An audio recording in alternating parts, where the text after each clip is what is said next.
Coronation Street, occupies a huge place in British TV. It's the world's longest running soap. Tony Warren came up with the idea in 1960, and it was originally commissioned. I think it was a run of about 13 it was commissioned for. And then of course it hit straight away and has run ever since. Storms comes in, house to let, a cloud within, as I go out, Mrs. Fan comes in.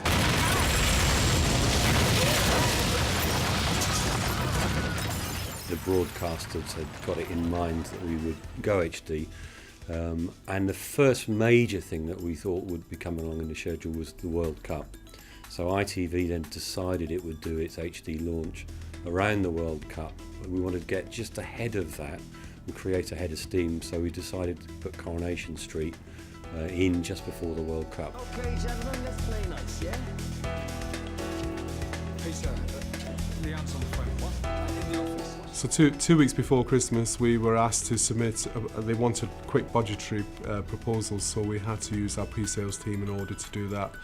It took about a day and a half to get those figures in, and then it went quiet until after Christmas, and then the second week in January we were told that the board had approved the budget. So PO came through the third week of January, and we had until the end of March to actually put the whole installation in, move the whole Coronation Street tape environment to tapeless. I think the key challenge is the fact that we're producing 260 episodes of drama across a 50-week period in the year. We were obviously really excited because it was great investment in the programme, but nervous as well because tapeless technology, thank God now it had been tried and tested with other big programmes, so we felt a bit more comfortable with it. But it was such a change in the way that people work, for these script supervisors especially, and for the editors. So there was a lot of nervousness about that, the new way of working, but we had people on site to help with the training. Coronation Street is a very well-oiled machine. The production process has been streamlined over many, many years. So what's important when they select a technology partner is not to provide technology that's going to slow down that production process, but to enhance it. There's a very good reliability and integrity argument about Avid, but one of the crucial things was ISO sync.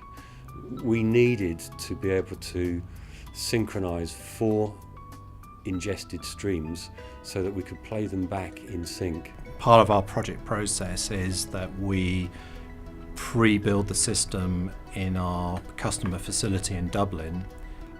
They set to work, and I think within a month to 6 weeks they demonstrated what they'd been working on in Dublin when we went to look at their kit, and it really did everything that we wanted it to do. We liked what Avid did.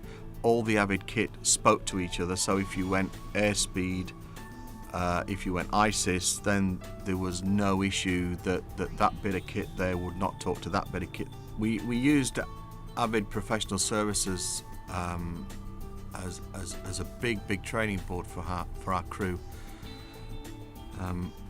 They came on board very early and looked at our workflow.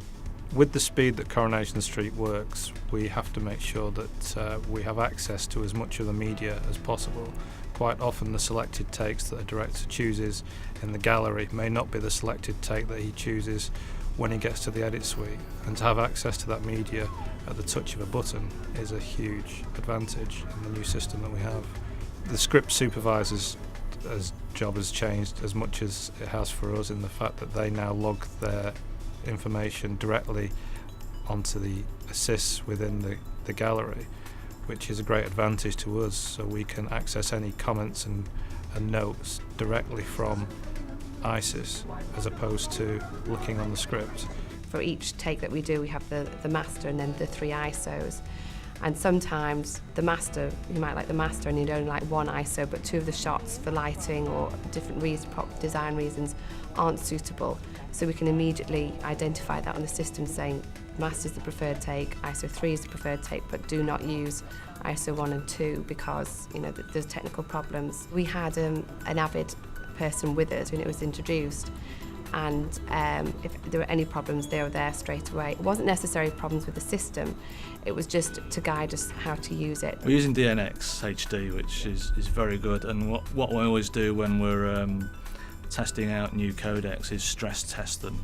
So we'll find a very dark scene and try and make it a very light scene, pull the colours apart, which is something that these colour grading suites are really good at doing. You know, as well as making the pictures look lovely and beautiful, we can actually destroy them as well, and that's what we did extensive testing on Coronation Street and other codecs that we've tried to see how far we can go. I started off on day one of the Icon course, having never used Pro Tools before, and at the end of 3 days I was in a position where I could mix Coronation Street on it. Within a week of going over to Pro Tools, I would never have gone back.